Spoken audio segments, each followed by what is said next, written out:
감사를 드립니다. 오늘도 무료 강의로 허락하여 주셔서 하나님 나라의 비밀한 말씀들을 또 사랑하는 종들과 함께 교제할 수 있도록 은혜 베풀어 주심을 감사를 드립니다. 아버지께서 오늘도 함께 하여 주시고 저희들 속에 임재하여 주셔서 하늘의 비밀한 계시들을 허락하여 주시고 이 마지막 때에 주의 주신 사명을 온전히 감당할 수 있도록 주님께서 함께 하시고 역사하여 주시옵소서. 오늘도 아버지 하나님의 하늘의 성령께서 우리 속에 임재하여 주시고 우리 깨우쳐 주시고 우리의 영혼을 밝혀주셔서 하늘의 거룩한 빛을 생명의 빛을 받을 수 있는 복된 시간으로 함께하여 주시옵소서.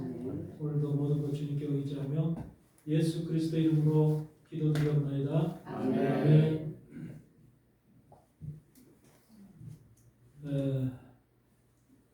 먼저 한국에 대한 그 미국의 텍사스 주의 목사인데 로버트 윌리엄이라고 텍사스 주의 목사인데 한 30여 년 거의 40년 가까이 목회를 했던 목사님인데 갑자기 이제 심장마비로다가 죽었어.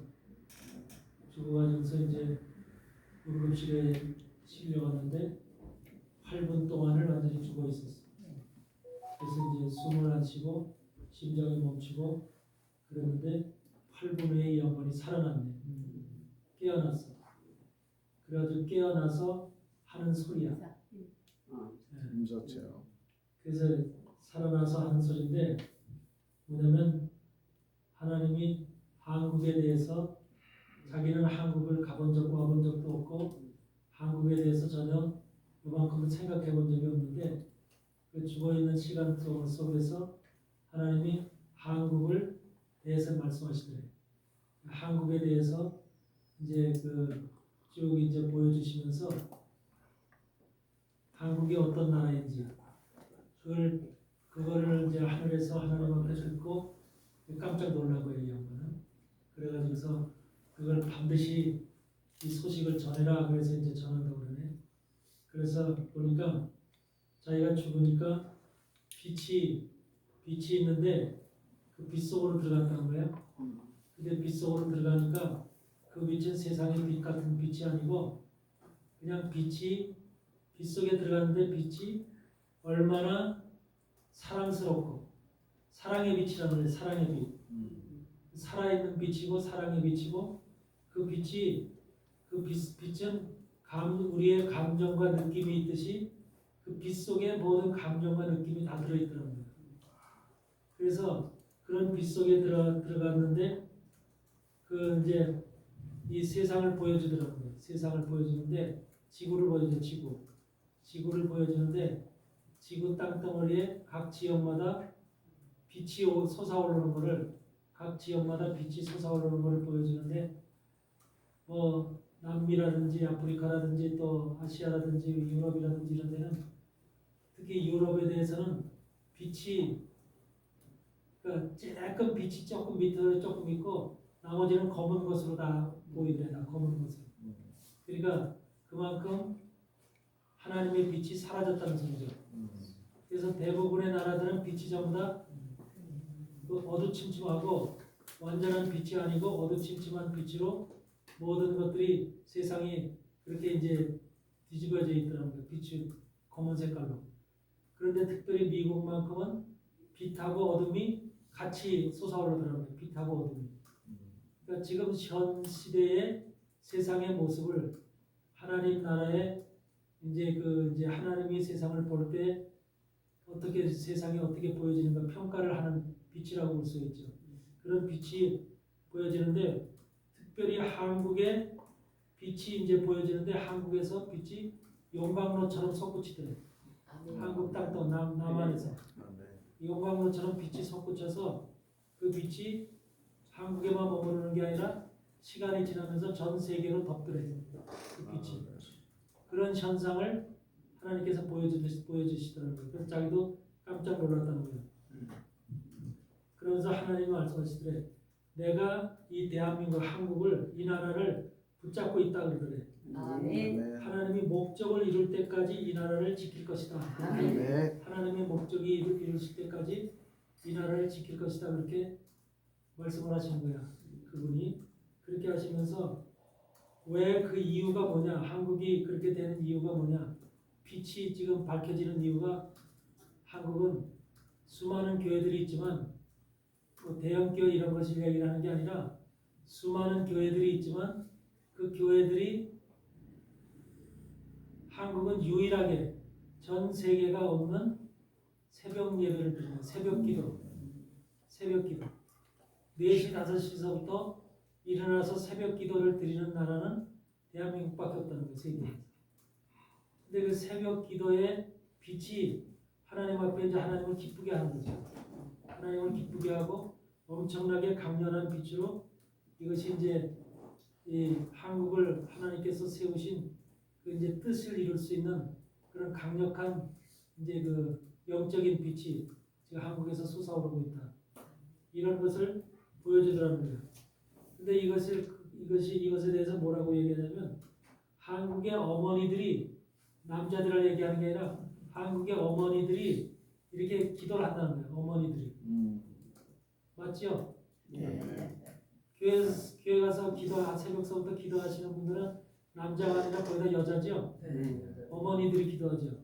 한국의 어머니들이 이렇게 새벽 시간에 기도를 하면서 하나님한테 그러니까 이 나라를 구하는 기도, 뭐 자녀들을 위하는 기도도 하지만 나라를 구하는 기도, 하나님의 뜻이 이루어지는 기도 이런 각가지의 기도를 그 새벽서부터 하는데 이런 기도를 하는 나라가 전 세계 대한민국 하나라는 거예요. 그건 맞잖아요. 미국에 있으면서도 미국의 한국인 교회들만 새벽 기도를 해요. 다른 나라 교회들은 새벽 기도라는 게 없어. 수요 예배, 금요 예배 이런 것도 없어. 주일 예배 단 하루야. 그것이 보통 이제 일반적인 세상 교회들의 모습이고, 그러면서 이 양반한테, 이 목사님한테 하나님이 하시는 것이 뭐냐면 새벽 기도의 힘과 능력이 바로 그것이 빛으로 나타난다. 새벽 기도의 힘과 능력. 그러니까 새벽서부터 우리가 기도하는 것이 얼마나 중요한 것인지를 말씀하는 거죠. 그러면서 대한민국의 첫째 이렇게 이제 새벽 기도하는 것을 하나님께서 칭찬하시고, 두 번째는 수많은 젊은이들이 전 세계에 성경을 들고 나가서 복음을 전파한다는 것. 선교사들.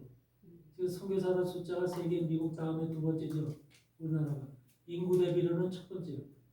그것이 대한민국의 선교사들이 지금 각 지역에 다니면서 복음을 전하는 이러한 것이 유일한 작은 나라인데도 불구하고 이 작은 나라가 그런 세계의 선교를 감당하고 있다는 것. 이걸 하나님께서 크게 지금 보고 있다는 소리예요. 그 다음에 전 세계적인 혼란이 있고 전쟁과 기근과 지진과 경제적인 파괴 이런 것 속에서도 한국은 그런 환경 속에서도 하나님께서 한국을 지키신대. 그 속에서도 한국은 그 혼란 속에서도 하나님께서 지키신다고 약속을 하셨고,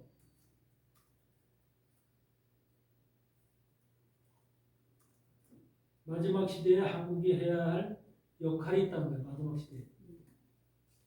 그래서 한국이 해야 될 역할은 바로 이 우리가 계시록에서도 배웠듯이 마지막 시대 우리가 지금 엘리사 성경신학연구원이 바로 목적이 뭐예요? 마지막 시대 교회는 엘리야의 교회라고 했죠.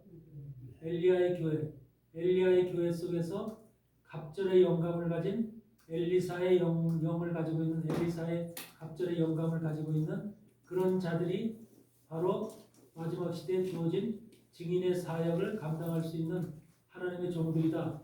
그렇게 얘기를 했죠. 그것이 바로 한국에게 주어진 마지막 시대에 해야 될 사명이라는 거예요. 그래서 한국이 왜 역사 속에서 수많은 고난을 겪게 했느냐? 하나님께서 그 고난 속에서 우리가 한마디로 고난을 이기고 극복하는 그 힘과 능력을 한국 사람들은 그걸 소유하고 있다는 거야. 고난에 지고 힘든 어려움 속에서 그것을 좌절하고 하는 것이 아니라 그 어려움과 힘든 고난의 시간을 통과함으로 인해서 한국 사람들에게 그런 힘과 능력을 한국 사람들이 그에게 이미 역사 속에서 지어졌다는 거예요.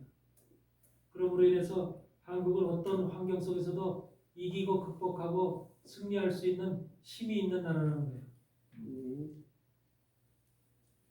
그러면서 남한의 빛이 남한에서 비춰지는 그 빛들이 점차 북으로 향하고 있는 그런 모습을 보여준다는 거예요. 북으로 향하고 있는. 그래서 한반도 전체가 빛으로 변화되고 있는 이런 모습을 보여줬다는 거예요. 이것이 지금 로버트 윌리엄이라고 하는 그분이 임사체험을 통해서 8분 동안 죽어서 하나님께서 보여주신 모습이고, 한국에게 반드시 이 소식을 전해라 라는 말씀을, 자기는 한국에 대해서 요만큼도 생각해 본 적이 없다는 거예요. 한국이 어느 나라인지도 모르고 한국에 대해서 관심도 없었고 그동안 아무것도 모르는 어떤 자기가 이 한국이라는 나라에 대해서 이렇게 디테일하게 자세하게 말씀하시는 하나님의 음성을 듣고 통곡을 하면서 울었다는 거예요. 한국이 하나님이 세우신 마지막 시대에 이 나라가 바로 대한민국이로구나 라고 하는 이것을 깨닫고 이 한국에 대해서 그 새로운 그런 마음을 갖게 됐다고 이렇게 임사체험 간증을 하는 것을 들었어요. 어떻든 우리는 이 목사님의 간증처럼 우리에게 주어진 사명이 있는 거예요. 대한민국에게 주어진 사명이 있고, 이 대한민국이 교회들이 그것을 책임져야 되고, 교회들이 그만큼 그 하나님의 뜻에 부응하고 합당한 사명을 감당하는 준비들이 되어 있어야 되는데, 그것을 깨닫지 못하게 하려고 사단들이 역사하는 힘이 또 강력하게 교회들을 통해서 역사하는 거예요. 그래서 교회에 상당히 많은 그 세계적인 교회들이 한국에 있지만, 그 교회들이 온전하게 하나님 사명을 감당하지 못하고 말씀이 변질된 말씀을 통해서 성도들이 깨닫지 못하게 하는, 그러니까 하나님이 찾으시는 것은 뭐를 찾는다고 그랬어요? 하나님이 찾으시는 것은 일반 성도를 찾는 게 아니에요.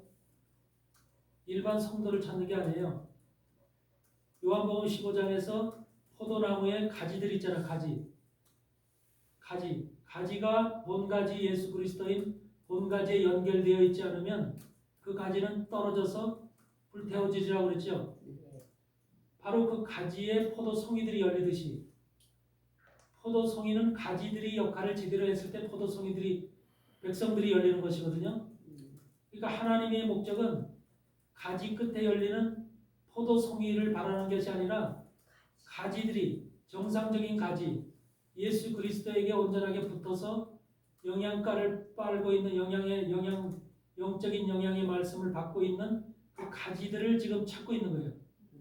그 가지들의 숫자가 채워지고 가지들이 온전해지면은 그 가지들 속에, 가지들 끄트머리에 수많은 열매들이 열리는 거죠. 이것이 하나님의 방법이고 포도나무 비유를 통해서 우리에게 가르치고 있는 바이기 때문에, 여러분들, 우리는 바로 그 가지가 돼야 되는 거예요. 가지. 그 가지는 그런데 본가지로부터 연결된 거죠. 본가지에 연결되지 않은 가지는 죽을 수밖에 없죠. 영양물질을 전달 못 받으니까 죽을 수밖에 없다 이 말이에요. 그래서 본가지에 예수 그리스도라고 하는 본가지에 붙어서 거기서부터 영양물질을 빨아들여야지만 자기도 살고, 또 거기서부터 자기를 통해서 열려지는 성도들, 백성들도 수많은 열매들을 열릴 수 있는 것이죠. 그러니까 그 포도나무의 비유를 통해서도 우리가 알 수 있듯이 바로 하나님이 찾으시는 것은 가지를 찾고 있다는 거예요. 가지. 정상적인 가지, 영적인 가지, 예수님과 정확하게 붙어있는 그 가지들을 찾고 있는 것이 지금 하나님이, 성경이 말씀하는 거예요. 그래서 주님은 그 붙어있는, 예수님에게 붙어있는 그 가지들을 뭐라고 얘기를 하죠? 예수님에게 붙어있는 그 가지들을 주님은 뭐라고 얘기해요?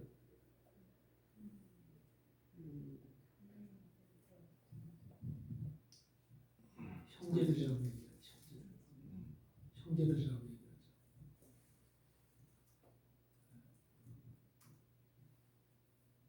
예수님은 큰아들이고 거기에 붙어있는 가지들은 둘째, 셋째, 넷째 이렇게 쭉 해서 거기에 붙어있는 가지들도 주님은 그 가지들을 제자라고 얘기를 안 하고 또는 뭐 종들이라고 얘기를 안 하고 내 형제들이라 이렇게 얘기해요. 시브리서 2장에 볼 것 같으면 무슨 말씀을 하고 있냐면 10절에 보니까 만물이 인하고 만물이 말미암은 자에게는 많은 아들을 이끌어 영광에 들어가게 하시는 일에 저희 구원의 주로 고난으로 말미암아 온전케 하심이 합당하도다. 거룩해 하시는 자와 거룩해 함을 입은 자들이 다 하나에서 난지라. 그러므로 형제라 부르시기를 부끄러워 아니하시고 이르시되 내가 주의 이름을 내 형제들에게 선포하고 내가 주를 교회 중에 찬송하리라 하셨다. 이런 말씀이 기록되어 있잖아요. 몇 장으로 보셨어요? 히브리서 2장 10절에서부터 12절까지. 그러니까 거룩하게 하시는 자 예수님과 거룩하게 함을 입은 자들이 다 하나에서 났다는 거예요. 하나에서. 하나님이라고 하는 그 하나님으로부터 하나에서 났다. 그러므로 예수님은 우리를 형제라 부르시기를 부끄러워하지 아니한다는 거예요. 그러니까 우리 같은 죄인들을 형제라 부르시고 있다는 거예요. 형제라. 그러면서 거룩하게 하시는 자와 거룩하게 함을 입은 자들 이렇게. 그러니까 하나님께서 지금 성경을 통해서 말씀하시는 주인공이 누구냐면 거룩하게 함을 입은 자들을 찾으시고 거룩하게 함을 입은 자들에게 형제들에게 말씀하는 거예요. 이들이 바르게 세워지고 바른 영적인 말씀 가운데 믿음 가운데 세워졌을 때 비로소 그들을 통해서 수많은 많은 열매들이 열릴 수가 있는 거죠. 이런 관계가 우리도 우리를 하나님께서 형제라고 부르신다고 하는 이 엄연한 사실을 기억하시고 이것이 얼마나 우리 같은 죄인들을 주님이 형제라고 부르신다고 하는 그 사실을 생각을 해보면 얼마나 진짜 감사한 일이에요. 네?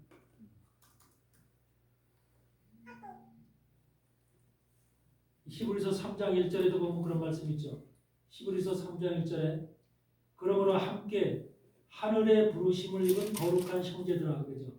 하늘의 부르심을 입은 거룩한 형제들아, 우리의 믿는 도리의 사도시며 대제사장이신 예수를 깊이 생각하라.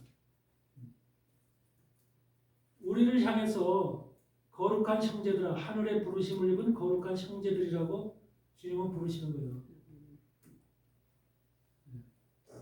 그러니까 거룩한 형제에 내가 과연 그 거룩한 주님의 부르심에 합당한 거룩한 형제 속에 들어갈 수 있는 자냐. 이게 얼마나 이게 대단한 겁니까? 대단한 영광이에요.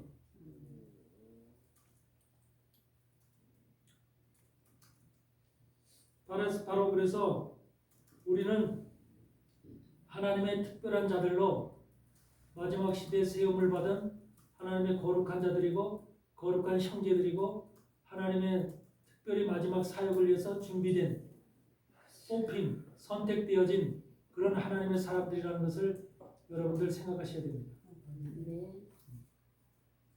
그래서 이 자리는 아무나 참석할 수 있는 자리가 아니라 하나님의 거룩한 부르심을 입은 선택된 자들만이 그렇게 참석할 수 있는 것이고 그런 자들을 하나님께서 지금 하나님 그 거룩함에 합당한 그 형제들로 양육하기 위해서 부르신 자리예요. 아멘. 우리의 위치, 이 자리에 계신 여러분들의 신분, 하나님께서 보시는 여러분의 신분, 여러분의 그 근본을 여러분들이 아셔야 됩니다. 내가 일반적인 종이 아니야. 저 사랑의 교회라든지 순복교회라든지 거대한 교회의 종이 아니라니까. 그러한 종보다도 몇십 배, 몇백 배, 몇천 배 여러분들은 하나님이 위대하게 보는 종들이라는 거야. 위대하게. 이런 우리 자신에 대해서 한마디로 긍지를 가져야 돼. 하나님 안에서 우리가 어떤 자인가를 하는 그런 긍지를 가져야 돼. 이것이 중요한 겁니다.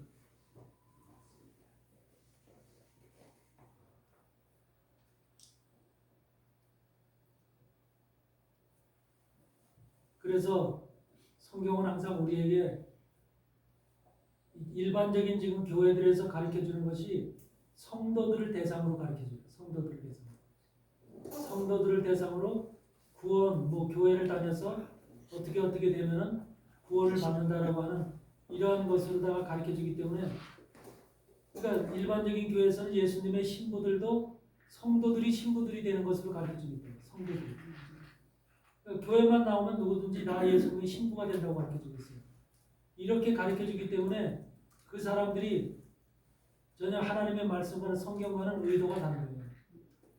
성경은 가지를 찾는 거거든요. 가지.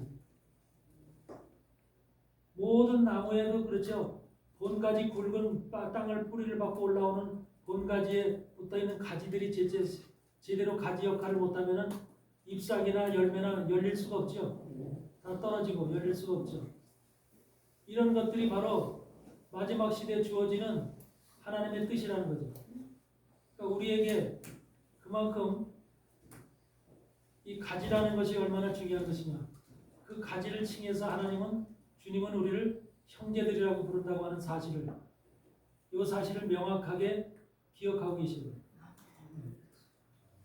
그래서 비록 작은 인원이지만 여러분들 자신이 저는 긍지를 갖고 여러분들 마지막 시대에 준비하는 그런 하나님의 종들이 됐으면 좋겠어요.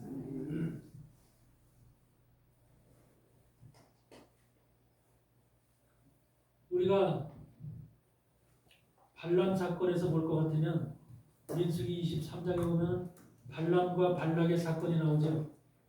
발람과 발락의 사건이 나오는데, 발락이라고 하는 모압 왕이 발람이라는 미디안 선지자를 불러서 한마디로 이스라엘을 저주하라고 지금 그렇게 이제 시키는 거죠. 네. 이런 상황이 지금 민수기 23장에서 벌어지는 사건인데, 하나님께서 이 이스라엘은 내가 택한 이스라엘은 저주할 수가 없는 그런 족속이라고 그러면서 내가 보호하고 내가 택하고 내가 지킨다고 하는 확실한 하나님의 세 번의 예언을 통해서 강력하게 말씀하고 계시죠. 그래서 첫 번째 예언에서는 하나님이 저주치 않으신 자를 내가 어찌 저주하며 여호와께서 꾸짖지 아니하신 자를 내 어찌 꾸짖을꼬, 이렇게 지금 발람이 거기에 대한 답을 주고 있죠. 답을. 그러면서 23장 10절에는 뭐라고 하고 있냐면, 야곱의 티끌을 네 능히 계산하며 이스라엘의 4분의 1을 능히 계수할고 나는 의인의 죽음같이 죽기를 원하며 나의 종말이 그와 같기를 바라도다. 여기서 우리가 중요한 말씀이, 비밀의 말씀이 담겨 있는 거죠. 야곱의 티끌을 네 능히 계산하며 이스라엘의 4분의 1을 네 능히 계수할고, 이리 말씀하고 있거든요. 발람을 통해서 예언을 하고 있는데, 발람 선지자를 통해서 이스라엘에 대한 예언을 하고 있는데, 이게 무슨 의미냐는 거죠. 야곱의 티끌을 네 능히 계산하며. 하필이면 여기서 야곱의 티끌일까?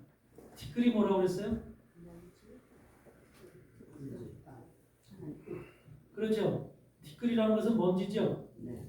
그 야곱의 먼지, 바로 티끌이라는 것이 어디서 등장하죠? 창세기 13장. 창세기 13장. 창세기 13장에 등장하죠. 네. 창세기 13장에 등장하면서 아브라함의 자손이 되려면 티끌같이 티끌이 돼야 된다고 그랬죠. 그러니까 티끌이라는 것은 아무것도 사실 세상에서 기준으로 봤을 때는 티끌이라는 존재 자체가 우리가 만질 수도 있는 존재가 아니고 형체가 보이는 존재도 아니죠. 그러니까 먼지같이 그냥 날아다니는 존재잖아요. 네. 그런 존재로 아브라함의 자손을 티끌로 비유하고 있더라고요. 티끌로. 그러니까 그만큼 아브라함의 자손이 된다는 것은 결과적으로 거기에서 티끌로 변한다고 티끌이 되었다고 하는 사실은 그 자신의 이성이나 모든 의지나 그 사람이 갖고 있는 모든 사람에 속한 모든 것들이 전부 다 완전히 부서지고 깨어진 상태를 얘기하거든요. 그러니까 우리 인간에게는 얼마나 많은 자신의 의와 주장과 지식과 감정과 이런 철학과 또 이 신앙 속에서는 자기가 갖고 있는 자기의 특별한 신앙적 관념 이런 것 속에 우리가 빠져 있죠. 이런 것을 우리가 가지고 있으면서 나는 이런 자다 자기를 내세우면서 자기를 주장하는 이런 것이 보통 우리가 살아가는 세상의 모습이라고 말이죠. 하나님은 아브라함의 자손이 되려면 진짜 우리가 다 없어져야 된다. 내 속에 있는 내가 다 사라져야 된다. 그것을 바로 티끌이라고 얘기를 하고 있는 거예요. 그래서 그 성경에서 우리가 창세기에서 보면은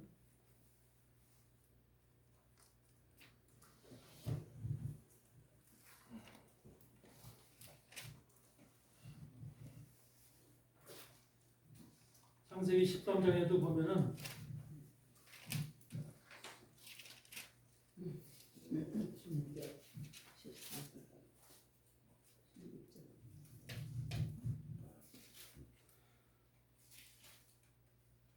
13장 16절에 내가 네 자손을 아브라함에게 말씀하시는 거죠. 내가 네 자손으로 땅에 티끌 같게 하리니 아브라함의 자손으로 땅에 티끌 같게 한다는 소리요. 사람이 땅에 티끌을 능히 셀 수 있을진데 네 자손도 세리라. 사람이 땅에 티끌을 셀 수 있어요? 여러분이 땅에 티끌을 셀 수 있어요? 없어요. 그럼 여기서 나오는 사람은 누구예요? 여기서 나오는 사람은 이슈 남자 예수 그리스도예요. 예수 그리스도. 예수 그리스도만 땅에 티끌을 셀 수 있는 분이에요. 아멘. 아멘.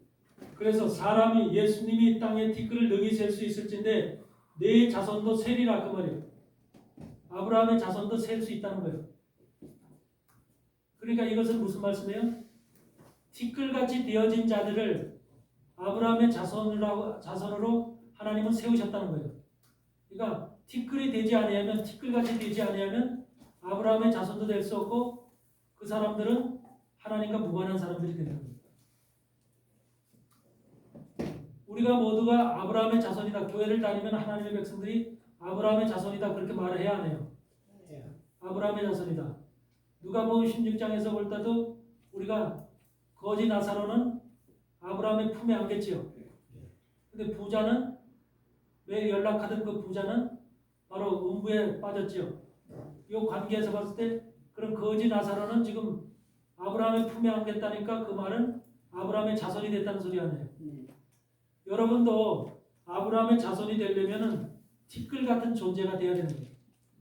내 생각이 무너져야 되고 내 지식이 무너져야 되고 내 감정이 내 속에 있는 나의 모든 것들이 다 사라져야만 그것이 깨져야만 부서져야만 비로소 우리가 티끌 같은 존재가 되는 거예요. 그래야만 주님이 우리를 셀 수 있는 자가 되는 거예요. 그러니까 우리가 뭐 신학을 많이 해서 뭐 좋은 신학교를 많이 다녀서 공부를 많이 하고 학위를 많이 따고 이래서 하나님이 인정해 주는 건 절대 아니에요. 하나님은 우리가 없어지면 없어질수록 내 자신 속에 있는 내가 없어지면 없어질수록 나를 더 인정해 주고 나를 하나님께서 아시는 거예요. 그러니까 우리 자신이 성경 말씀은 우리가 우리 자신이 깨어지고 부서지고 없어져야 되는 것을 가리키는 게 성경 말씀이에요. 아멘. 세상에서 성공하고 세상에서 우리가 주인공이 되려면 소유해야 되고 가져야 되고 배워야 되고 많은 것을 품어야만 많은 것을 가지고 있어야만 인정받는 것이 세상이야. 세상의 법이야. 사단은 세상을 그렇게 만들어놨어요. 그래서 모든 사람들이 많이 배워서 많은 지식을 가지고 많은 돈을 가지고 세상으로부터 인정받는 그런 삶을 살기를 원하는 것이 사단이 만들어 놓은 이 세상의 모든 사람들이 갖고 있는 사고의 방식이에요. 사고방식이에요. 근데 하나님의 나라는 없어질수록 더욱더 사라질수록 깨어질수록 부서질수록 하나님께서 인정을 해주신다는 거예요. 우리를 받아주시고 우리를 알아주신다는 거예요. 근데 이 작업이 보통 어려운 것이 아니죠. 자기 자신이 없어지고 자기 자신이 깨어지고 부서진다는 것처럼 이것처럼 힘든 일이 없어. 예. 그러니까 이것을 할 수 있는 유일한 것은 뭐냐면 주님의 말씀과 성령뿐입니다.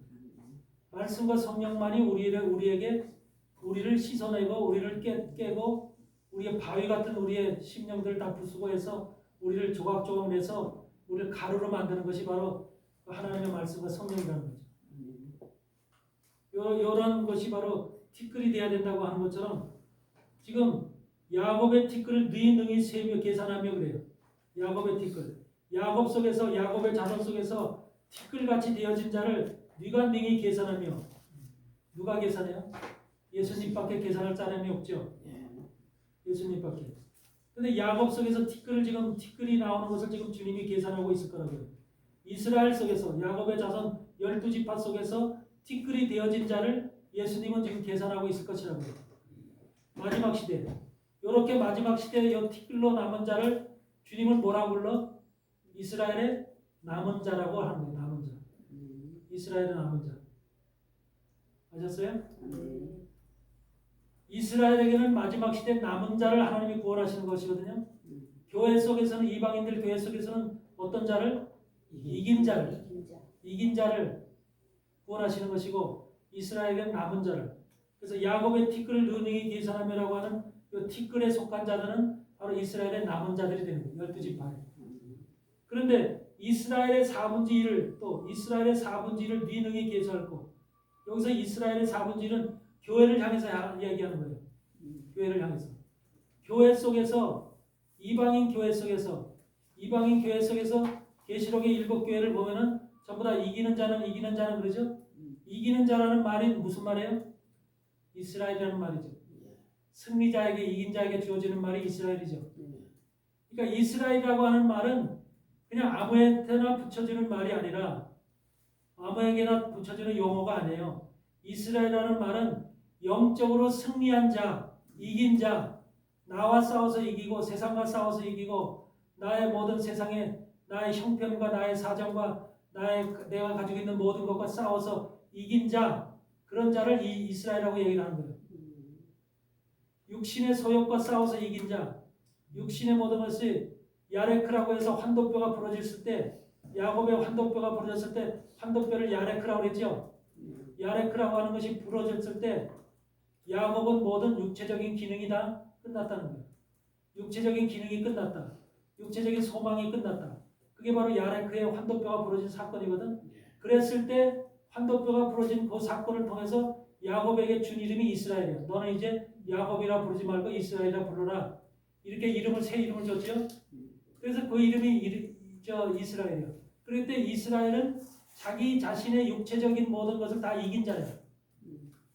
바로 요랬을 때 이스라엘이라는 이름을 받았듯이 이 세상의 모든 교회 속에서 우리가 이스라엘이라는 이름을 받아서 교회 속에서도 우리가 세상 속에 지금 교회에서 예배를 드리고 찬양을 하고 모든 교회 생활을 활동을 하면서도 그냥 우리가 형식적으로 다니는 그런 신앙인의 모습이 아니라 내 육체의 소욕과 욕망을 다 이겨냄으로 인해서 내가 완전히 하나님 앞에 승리자를 이스라엘이라는 이름을 하나님으로부터 부여받을 수 있는 이런 자격과 위치가 돼야 된다는 거죠. 그러니까 이스라엘이라는 이름은 아무한테나 붙여주는 이름이 아니냐니까. 창세기 33장에서 야곱이 이스라엘이라는 이름을 받고 난 다음에 33장에서 뭐라고 얘기를 해요? 세겜에서 단을 쌓고 하나님의 이름을 불렀죠. 단을 쌓고 그럴 때 그 단의 이름을 뭐라고 불렀어요? 엘엘로에 이스라엘이라고 그랬죠. 엘엘로에 이스라엘이라고 불렀죠. 단의 이름을 엘엘로에 이스라엘이라고 불렀다고요. 그 엘엘로에 이스라엘이라고 하는 말의 뜻이 하나님은 승리자의 하나님이다. 그 이긴 자의 하나님이다. 그 말이에요. 하나님은 이긴 자의 하나님이다. 진 자의 하나님이 아니다. 그 말이에요. 하나님은 반드시 이긴 자의 하나님이라는 소리예요. 거기서 영적으로 이긴 자. 자기의 육체의 소욕을 다 이기고 승리한 자. 우리가 세상을 살다 보고 믿음을 가지고 신앙생활을 하면서도 항상 느끼는 것이 우리 육체의 소욕을 이기는 것이 보통 어렵다는 것을 우리가 알잖아요. 네? 먹고 마시는 것부터 시작을 해서 그 다 육체의 소욕이잖아요. 그런 것을 시작을 해서 우리가 육체의 소욕을 이기고 그런 것을 모두 극복하고 우리가 승리한다는 것 자체가 보통 어려운 일이 아니에요. 마틴 루터도 육체의 소욕을 이기기 위해서 무슨 일을 했어요? 고행을 자체했죠. 고행을 자체해서 그 계단을 무릎으로 기어 올라갔죠. 물을 떠가지고 그 물을 푼 그 저걸 통을 들고 계단을 무릎으로 올라가는 고행. 여러분 불교에서도 바로 고행이라는 말을 쓰잖아요. 고행이라는 말을 써서 고행을 통해서 부처가 된다. 결국은 그런 고행이라는 것이 자기 육체적인 어려움과 고통과 아픔과 슬픔과 이런 갖가지의 자기 육체에 당하는 그런 것을 통해서 뭔가 극복을 해서 어떤 단계에 오르고자 하는 그런 모습이 바로 고행이잖아요. 대부분의 종교는 그런 고행이라는 것을 통해서 자기 위치에 올라가려고 하는 그들이 원하는 어떤 보살의 위치라든지 부처의 위치에 올라가려고 하는 이렇게 뜻이 기독교에서도 마찬가지라니까. 여러분 초대교회 때는 중동 지역의 그 사막에 복음을 들고 나간 그 주의 종들이 있어요. 주의 종들이 나가서 그 밥도 안 먹으면서 굴 속에서 자기 스스로를 한마디로 수련을 하면서 별 방법을 다 수련하는 방법을 가지고 그 자기를 극복하기 위해서 육체적인 욕망을 제어하기 위해서 그런 것을 수행을 한 사람들이 상당히 많다니까 초대교회 시대에. 우리가 기독교 역사를 보면 그런 사람 인물들이 등장을 해요. 그랬듯이 고행이라는 것이 보통 일반적인 많은 종교들 속에서 그것을 이겨내서 어떤 단계에 오르고자 하는 수행 방법으로 고행을 택하거든요. 근데 하나님은 지금 뭐라고 그래요? 말씀과 성령이 우리에게 고행인 거야. 말씀과 성령. 다시 말해서 우리가 육체적인 고행을 뭐 계단에 올라가서 무릎으로 떼어지고 피가 나고 이런 것을 원하는 하나님이 아니라 말씀과 성령 속에 우리가 푹 들어가서 하늘에서 내리는 영적인 비밀한 계시들, 영적인 단비, 영적인 그 비를 맞으면서 내 육체라고 하는 것이 그 빛 속에 흠뻑 들어가서 그것으로 내가 자꾸 내 속에 있는 악이나 죄악이나 이런 타락된 모든 것들이 더러운 것들이 씻겨 나가는 것, 이것을 하나님께서 원하시는 거죠.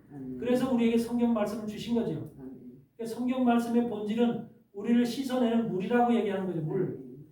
요한복음 3장에서 물과 성령으로 거듭나지 아니하면 하나님의 나라에 들어갈 수 없다고 얘기한 거죠. 그래서 물과 성령이라는 것이 바로 말씀과 성령이잖아요. 말씀과 성령으로만 우리가 거듭난다는 것이 바로 우리가 고행, 말씀 속에서 물 속에서 성령 속에서 그런 고행의 그런 것이 바로 세상 사람들이 하는 고행의 모습인 거죠. 여러분 말씀 속에서 우리가 말씀을 깨닫고 어떤 단계 하나님이 원하시는 단계로 거듭나기까지 쉬워야 안 쉬워요? 어려워요. 해봤죠? 트라이는 해봤죠? 네. 그게 쉽지 않죠? 말씀 속에서 우리가 신앙생활 하면은 신앙생활에 연륜이 어느 정도 있으면 몇십 년, 한 3, 40년 하다 보면 영적인 깊이 속으로 들어가기 위한 뭔가 자신의 그 노력들을 한 번씩 해보거든요. 하는데 이게 어떻게 해야 되는지, 뭐 어떻게 이게 진짜 되는 건지 안 되는 건지 그런 것도 제대로 자기 자신들이 몰라요. 그러면서 방법서부터가 이것이 성경을 통해서 성경은 반드시 우리에게 그렇게 얘기를 하고 있지만 그것이 내게 이루어지질 않는 거야. 실천이 안 됩니다. 이런 것들이 말씀을 통해서 깨달아지지 않으면은 우리가 절대로 한 발 한 발 나갈 수가 없어요. 하나님이 원하시는 이긴 자의 모습으로 이스라엘의 모습으로 나갈 수가 없다니까. 그러니까 이긴 자라고 하는 것이 그만큼 중요한 건데 여기서 보면은 발람의 예언을 통해서 이스라엘의 4분의 1을 네 능히 계시할 것. 그러니까 4분의 1이 하나님께서 마지막 시대에 구원하실 하나님의 사람들 속에 4분의 1이 있다는 거예요. 4분의 1. 이것은 발람의 예언이지만 하나님이 직접 발람의 입을 통해서 예언하시는 거예요. 예언. 그러니까 넷이 있으면 하나만 구원받는다는 거예요. 하나만. 넷이 있으면 하나만. 4분의 1만. 그러니까 이스라엘이라는 승리자의 이름을 받을 수 있는 자가 4명 중에 1명이라는 거예요. 이스라엘은 승리자의 이름을 받을 수가 있는 자가. 이미 여러분들은 그럼 그 안에 들어가 있겠어? 안 들어가 있겠어? 당연히 들어가 있어야 되죠. 그리고 들어가 있지요, 당연히. 근데 우리가 그렇게 하나님 말씀을 하나님 강력하게 사모하는 마음이 있어야 되죠. 그래서 우리가 이 4분의 1이라고 하는 이게 그냥 하는 말들이 아니라니까요. 그냥 하는 말이 아니에요. 이런 말씀 속에서 우리가 한 가지 하나님이 계획하시는 의도를 말씀 속에서 계획을 예언을 우리가 깨달아야 되는 거예요. 이게 비밀한 말씀이래요. 이스라엘의 4분의 1. 왜 해필이면 4분의 1일까? 왜 해필이면 2분의 1도 아니고 3분의 1도 아니고 4분의 1일까?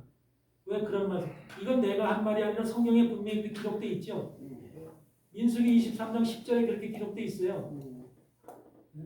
이스라엘의 4분의 1을 네 능히 계수할 것. 예수님이 계수한다는 거예요. 계수. 숫자를 센다는 거예요. 나는 의인의 죽음같이 죽기를 원하며 의인의 죽음같이 죽기를 원하며 나의 종말이 그와 같기를 바라도다. 이런 사람들은 전부 다 하나님으로부터 의인이라고 인정받는 사람들이라는 거예요. 의인으로. 네? 그래서 의인으로서 자기 목숨을 버려서까지 주님을 바라보면서 주님을 향해서 나아갈 수 있는 종말에는 수많은 사람들이 의인으로 순교를 당하는 사람들이 상당히 많잖아요.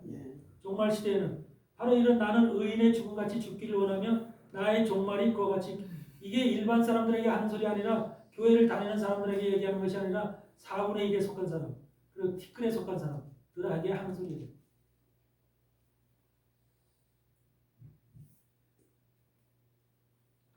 그러니까 하나님께서 여러분들은 하나님의 저주치 않은 자 속에 들어가기 때문에 하나님이 저주치 않고 하나님이 꾸짖지 않는 자들 속에 들어가기 때문에 여러분들은 사단이 여러분들 손댈 수가 없는 거예요. 아멘?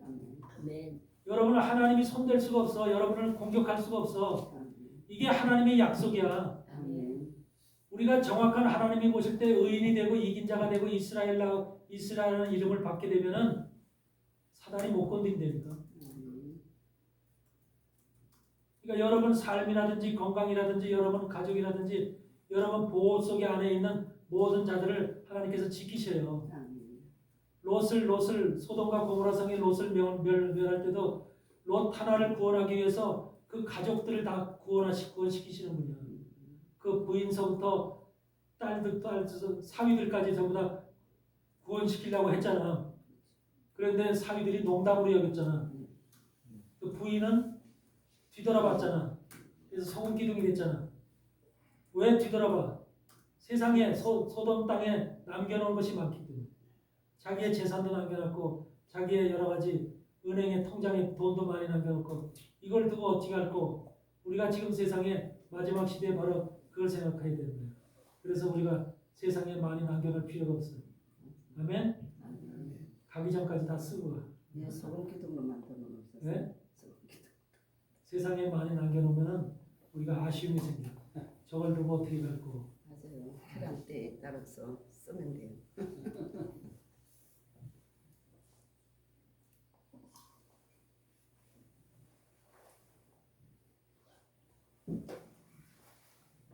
두 번째 예언을 보실 것 같으면 민수기 23장 19절에 보면은 발람을 통해서 무슨 예언을 하냐면 23장 19절에 보니까 하나님은 인생이 아니시니 시건치 아니하시고 그렇죠?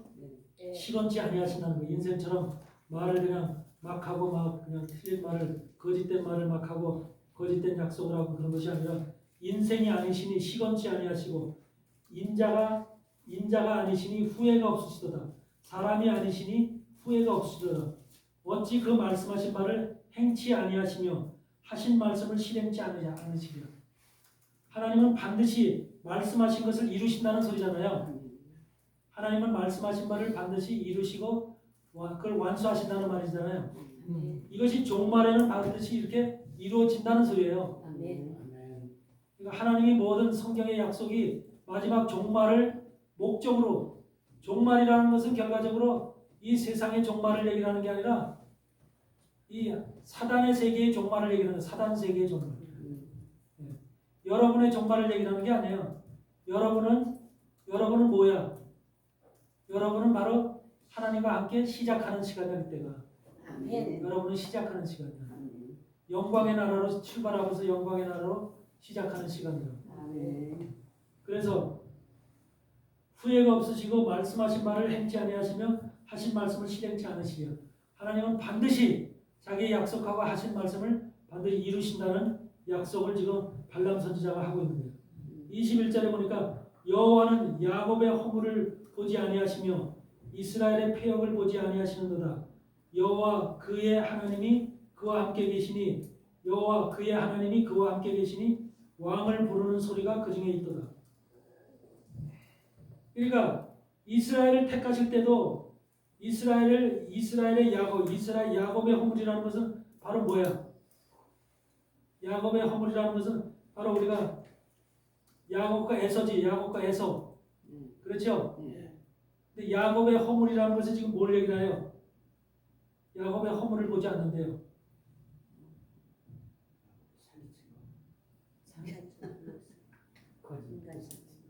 야곱이라는 말 자체가 무슨 말이에요, 사실? 야비한. 예? 야비한. 거짓말하는 자, 그런 자잖아요. 그러니까 원래 본질이 야곱이라는 본질 자체가 사실은 하나님 눈 밖에 있는 자지. 원래는 인생적으로 얘기하면 사람으로 얘기하면 눈 밖에 있는 자죠. 그게 바로 모든 인생들이 우리 야곱과 같은 존재들이라는 거예요. 밥 먹듯이 거짓말을 하고 밥 먹듯이 시건을 하는 그런 존재들이 바로 우리 인생들이라는 거예요. 그런데 이런 것이 바로 야곱이야.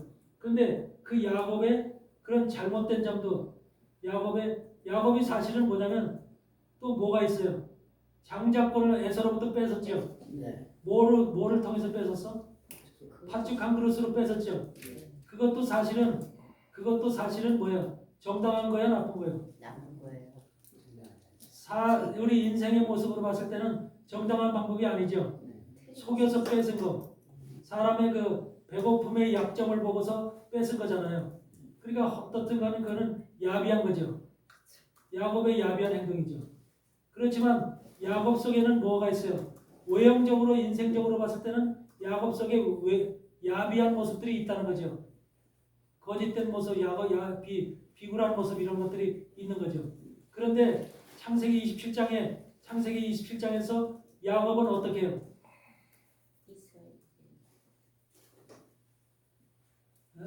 창세기 27장에서 장자가 되기 위해서 내가 장자로 태어나지 못했다. 에서는 장자로 태어나고 나는 장자로 태어나지 못했다.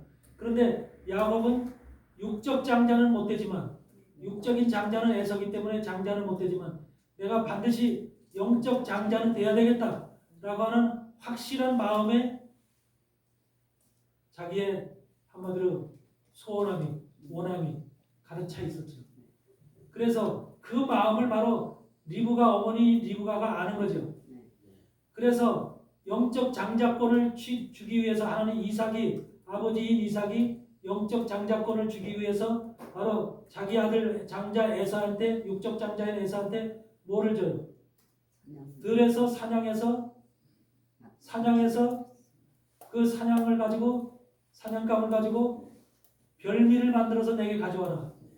내가 너를 축복하겠다. 영적 장자의 축복을 주겠다는 것이거든. 별미를 만들어서 가져오라.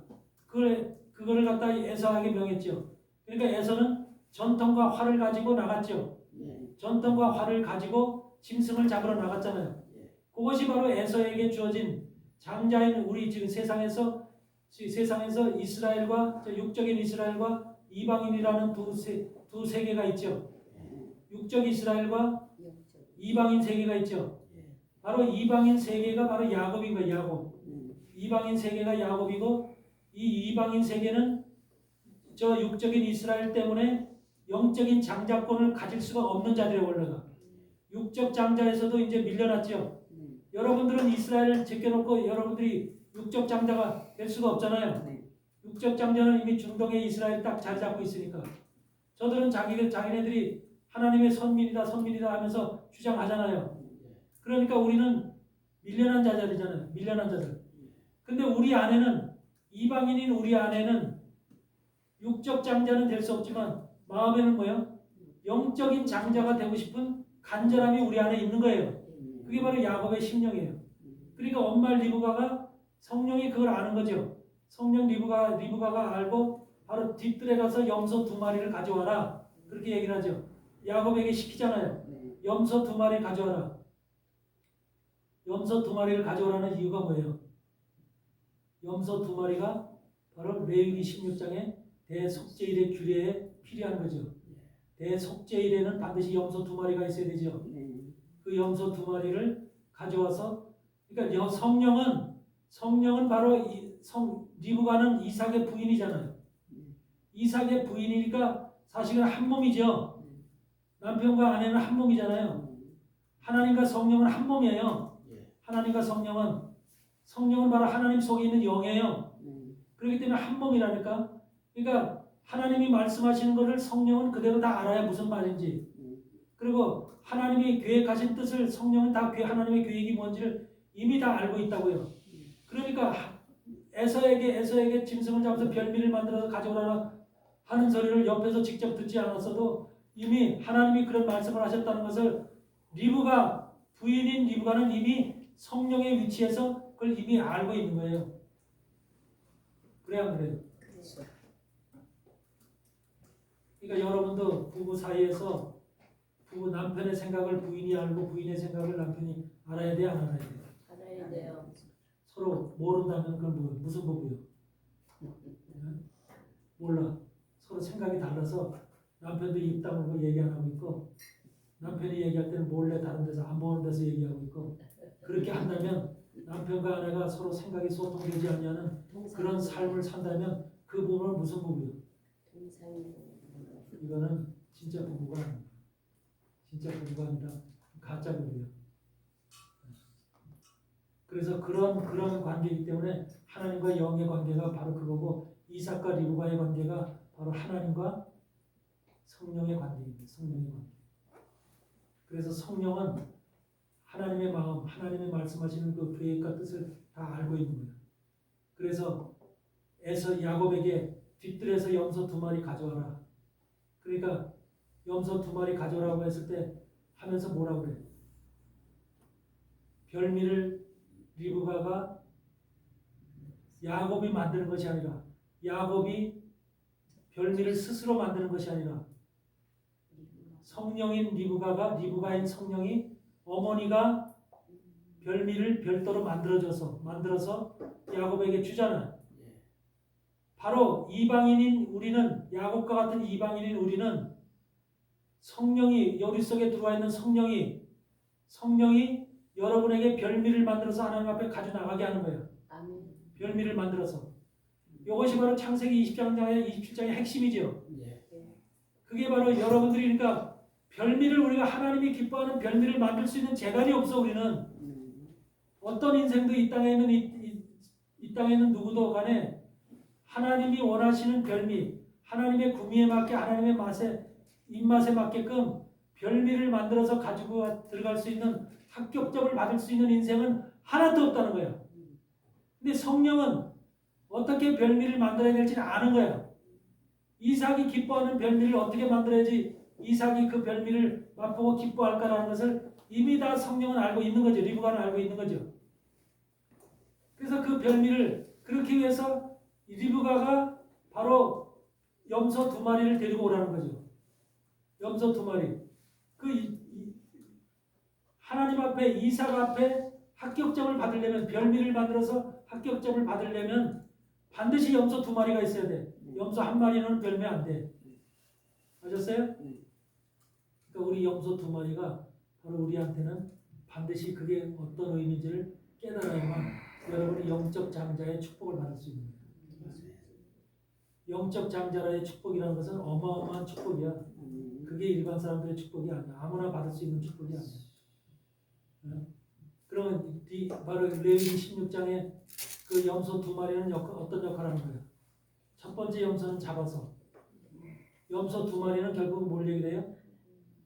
이 땅에 육신을 입고 제사함을 하기 위해서 모든 인생들의 죄를 대속하기 위해서 속죄 제물로 드려질 염소를 얘기합니다. 속죄 제물로 드려질. 그래서 그분이 누구야? 예수님이죠.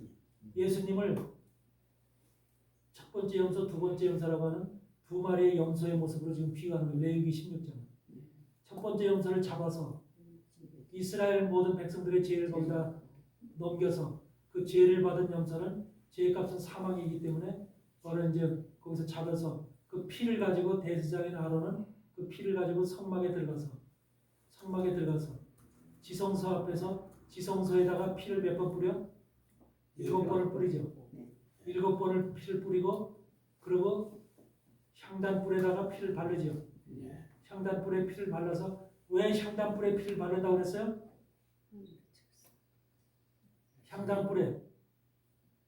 향단불에 피를 바르는 이유가 뭐예요? 하늘에 기록된 자.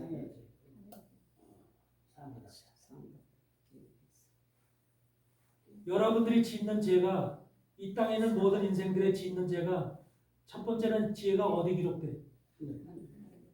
하늘 향단불에 기록돼. 여러분들 속으로 짓는 죄든 무슨 죄든지 간에 마음으로 짓는 누가 여러분 죄 짓는지도 몰라. 여기다 누굴 죽여야 되겠다, 누굴 뭐 아프게 해야겠다 이런 마음의 살인죄를 가지고 있어도 그 죄는 바로 하늘의 향단불에 기록돼. 하늘에 기록되고 그 다음에 누구 어디에 기록돼? 여러분의 마음판에 기록돼. 두 군데 죄가 기록되게 돼 있어. 인생은 외형적으로 죄가 드러난 사람은 감옥에 가지만 육신적으로 죄가 드러난 사람은 감옥에 가지만 지금 죄가 드러나지 않아서 감옥에 안 간 사람들 속에 수많은 사람들이 여기 죄가 기록된 사람들이 수많은 사람들이 살고 있어 이 땅에. 근데 그 사람들은 죄가 드러나지 않았기 때문에 재판받아서 감옥에 안 갈 것뿐이야. 그런데 하늘 향단불에는 그들의 죄가 기록되어 있어. 그럼 향단불에 기록되어 있으니까 향단불에 예수님이 잡은 염소의 피를 갖다 거기다 바르면서 도말시키는 거야. 향단불에 여러분들 죄가 100가지 죄든 1000가지 죄든 그 죄가 여러분의 이름으로 기록된 죄들이 향단불에서 전부 다 도말되어 있는 거야. 예수님의 피로. 그러니까 지금 여러분들의 죄는 향단불에 있어 없어? 도말됐지. 하늘에 기록된 죄가 없어. 그게 성경이야. 그게 성경. 그거를 믿는. 그 다음에 향단불에 피를 바르고 그 다음에 그 피를 가지고 또 나오지. 성막을 나오지. 성막을 나와서 그 피, 남은 피를 또 어디다 발라? 번제단 뿔에 바르지. 번제단 뿔이 뭐야? 예배단 뿔을 얘기해. 예배단 뿔. 여러분들이 예배단을 예배 드릴 때 마음으로 드리죠. 신령과 진정으로 마음으로 예배를 드리라고 그랬죠. 여러분이 예배를 드릴 때, 교회 안에서 예배를 드릴 때 여러분의 마음을 드리는 거야. 이걸 번제단이라고 얘기하는 거야. 번제단. 이 세상에서 예배를 드릴 때는 번제단 예배라고 하는 거예요. 근데 번제단에 거기 바로 내 마음속에 이미 내 마음속에 번제단 뿔에 여러분 죄가 기록되어 있어 안 기록되어 있어? 근데 하나님이 예수님이 첫 번째 염소가 죽으면서 향단불에 하늘에 기록된 죄도 도말시켰고 번제단불에 나와서 번제단불에 피를 발름으로 인해서 번제단의 마음속에 기록되어 있는 죄도 씻었다는 거죠. 그러니까 하늘과 땅의 내 마음속에 하늘의 성소에 기록된 죄와 내 마음판에 기록된 죄가 전부 다 예수님의 피로 예수님의 십자가 사건으로 인해서 그 피가 전부 다 도말시켰다. 아멘? 그러면서 남은 피는 또 어디다 쏟아?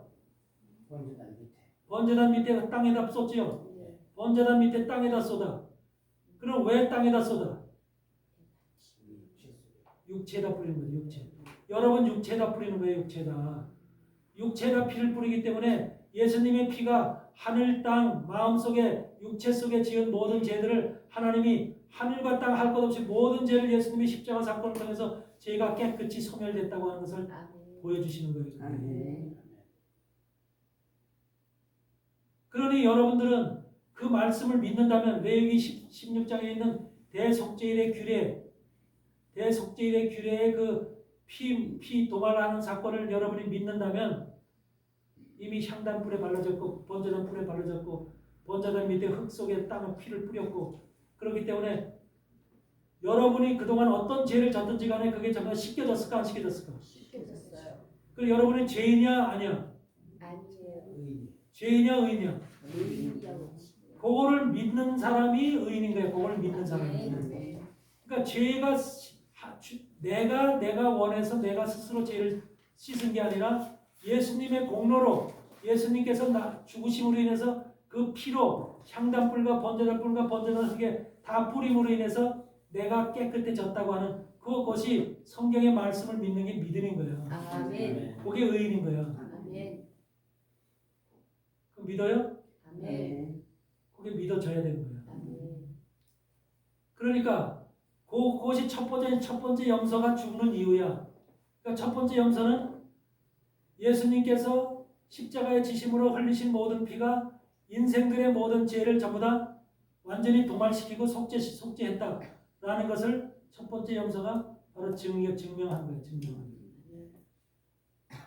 이해되죠? 아멘. 그래서 두 번째 염소가 또 있죠. 그걸 아세살 염소라고 그러죠. 그걸 아세살 염소는 뭐예요? 광야 염소라고 그래요. 광야.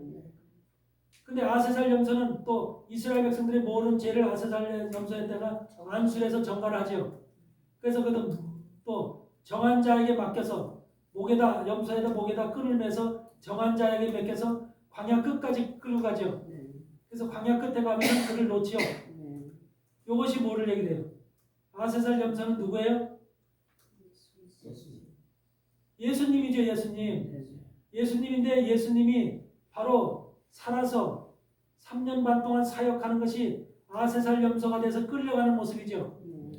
그러니까 아세살 염소가 돼서 끌려갈 때 이스라엘 전 백성들이 그 끌려가는 아세살 염소를 눈으로 직접 봐야 못 봐요.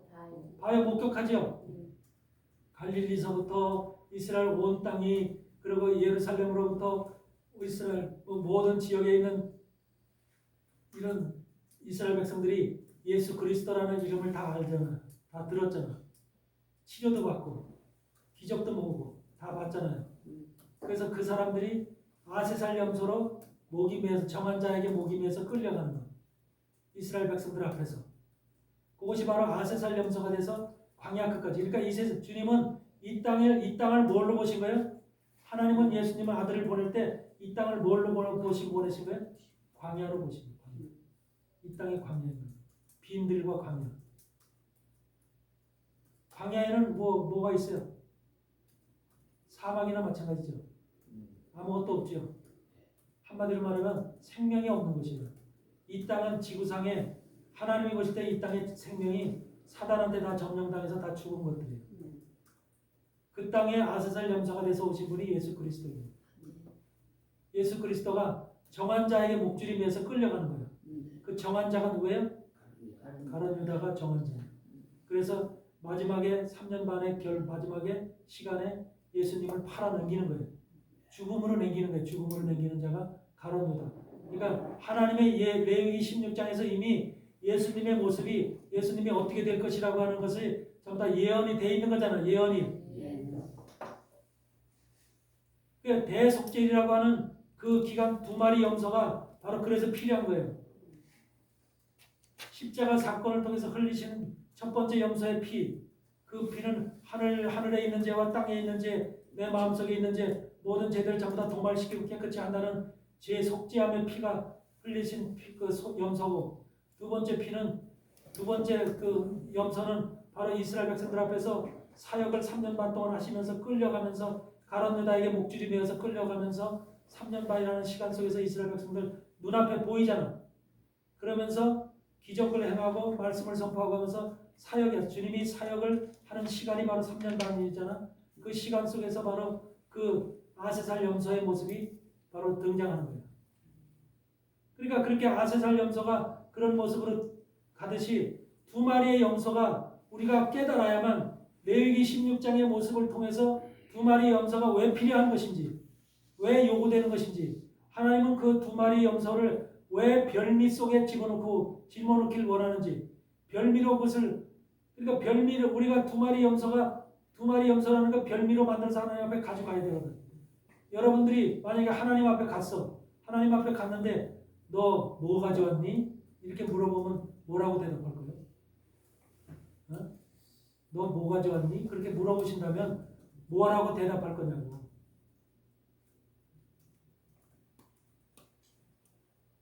어? 교회 그동안 40년 다녔, 30, 50년 다녀서 교회 열심히 다녔고요. 봉사 충성 헌신했거든요. 그거 가져왔어요. 그럴래요?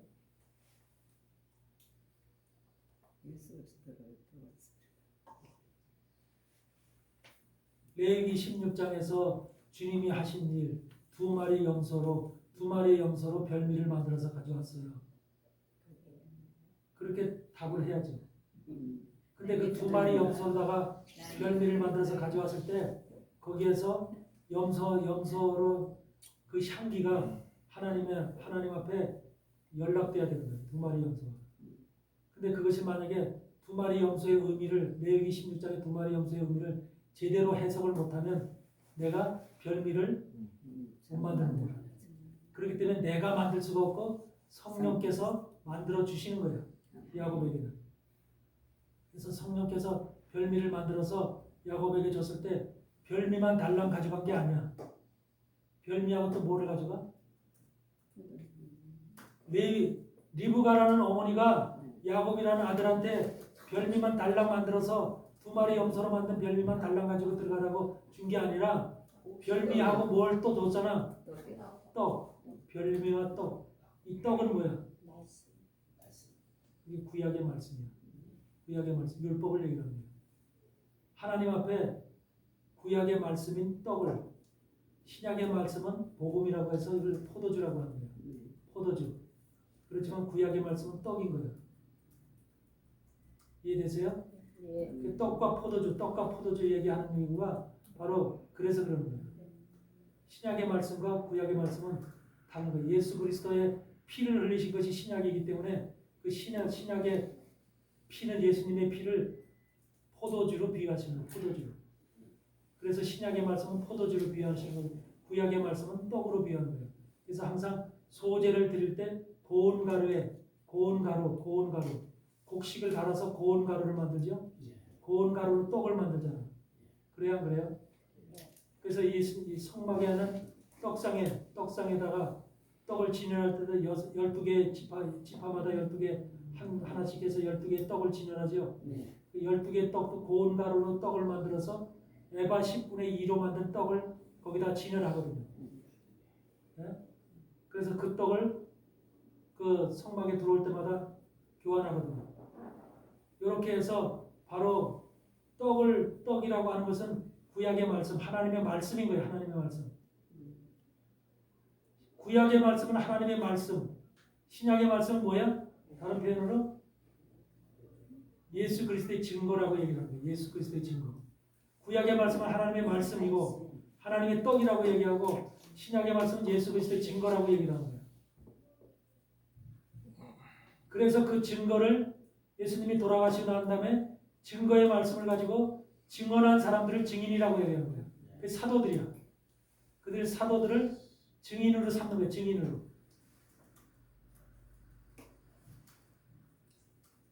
이해되시죠?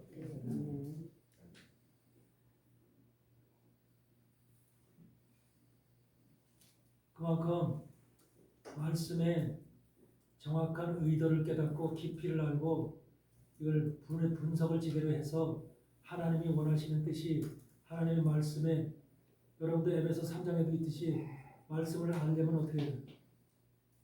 높이와 넓이와 깊이와 크기를 우리 알아야 된다는 거예요.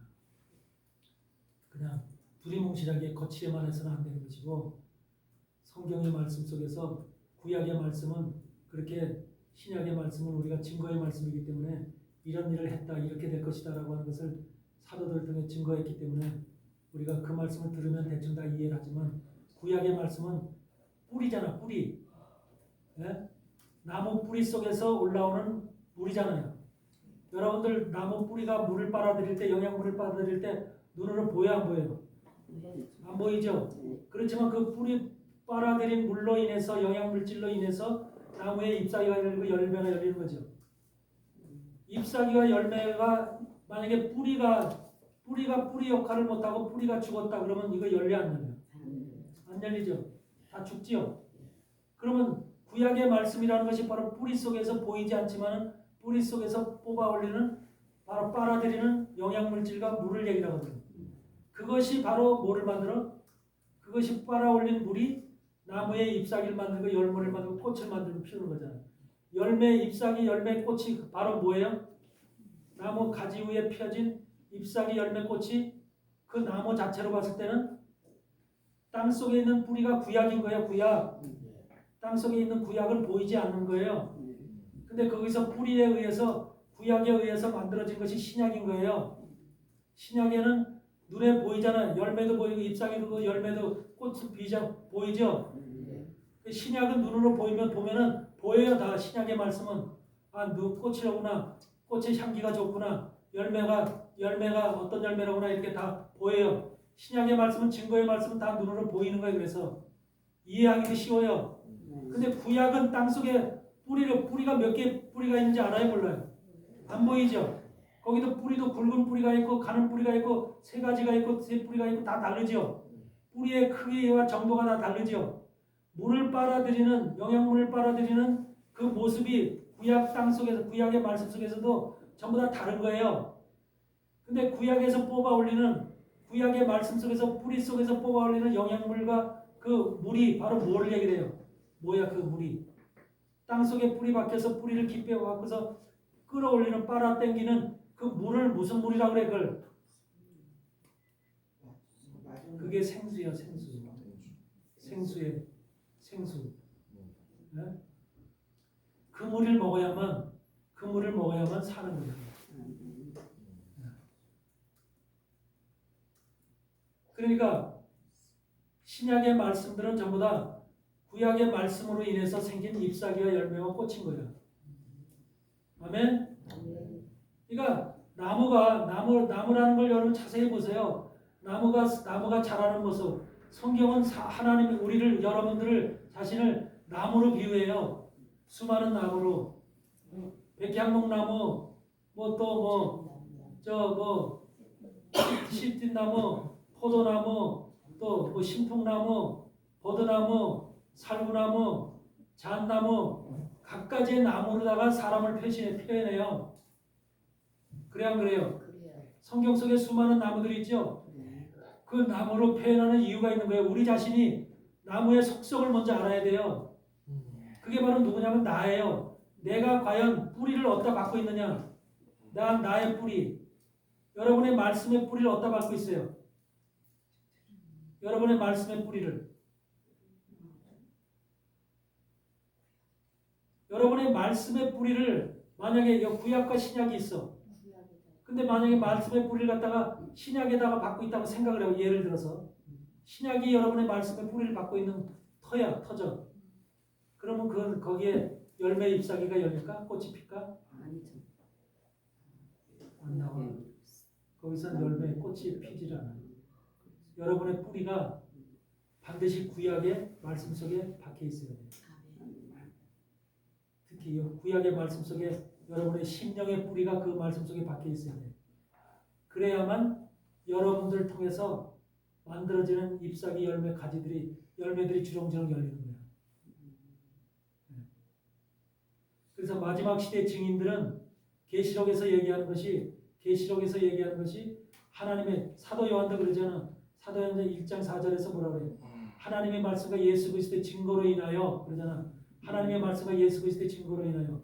사도행전 1장 9절도 하나님의 말씀과 예수 그리스도의 증거로 인하여 밤모라 하는 섬에 있었더니 밤모라 하는 섬으로 귀양 간 이유가 하나님의 말씀과 예수 그리스도의 증거 때문에 밤모라 하는 섬으로 귀양 갔죠. 그리고 계시록 6장에 보면은 뭐라고 그랬어요? 다섯 번째 인이 띄어질 때 바로 하늘에 있는 순교를 당한 사람들이 하나님의 말씀과 예수 그리스도의 증거로 인해서 목배임을 받은 자들의 영혼들이 하나님 앞에 소원하여 가로되 땅에 있는 자들을 심판하여 우리의 원한을 언제 갚아주겠느냐 이렇게 하나님 앞에 증언하잖아. 거기서도 뭐야? 순교당한 자들이 하나님의 말씀과 예수 그리스도의 증거로 인하여 목배임을 받았대. 그 말씀들이 그냥 하는 말씀이 아니에요. 또 계시록 20장에는 뭐래요? 하나님의 말씀과 예수 그리스도의 증거로 인해서 증거와 일련에서 목배임을 받은 자들과 영혼들과 또 짐승의 표를 받지 않고 살아있는 자들, 이런 자들에 대해서 왕 같은 제사장이 된다고 얘기하고 있어요, 하나요?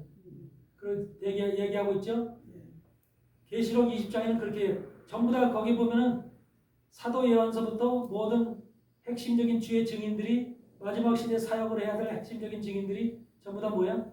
하나님의 말씀과 예수 그리스도의 증거 때문에 순교를 당하든지 뭔가 하나님의 말씀과 예수 그리스도의 증거가 없으면 인정을 못 받는 거예요.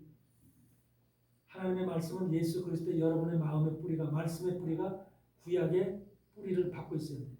그러면서 여러분들의 신앙이 신약의 신앙으로, 복음의 신앙으로, 한마디로 말하면 그 열매를 열리고 꽃을 피고 잎사귀가 열리는 그런 나무의 모양을 상상해 보면 바로 내가 지금 과연 내 뿌리, 마음의 뿌리가, 말씀의 뿌리가 구약 속의 뿌리를 깊게 받고서 영양분을 제대로 빨아들이고 있는 사람은 지금 여러분 자신이 신앙의 열매, 또 여러분이 또 증인의 열매, 또 하나님의 사람으로 주의 종의 열매를 잘 맺고 있습니다.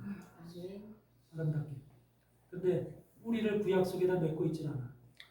그러면 그 나무는 죽은 나무입니다. 썩은 나무고 제대로 활동을 못하는, 그것이 바로 성경이 우리에게 가르쳐주는 나무에 대한 비유야.